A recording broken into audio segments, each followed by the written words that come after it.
Alright, so I'm going to be showing 5 different sounds on my trombone. First one is the standard.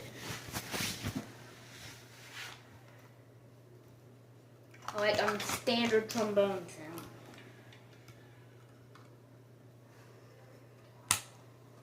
sound. Second sound is without the mouthpiece.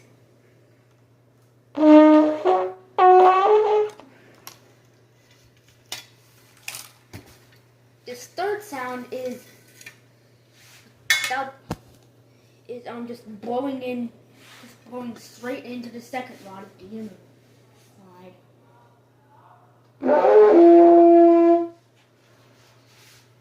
Now we have without the slide at all. Just the bell. And now I'm going to remove the tuning slide and make a sound that I don't even know how to describe this one. I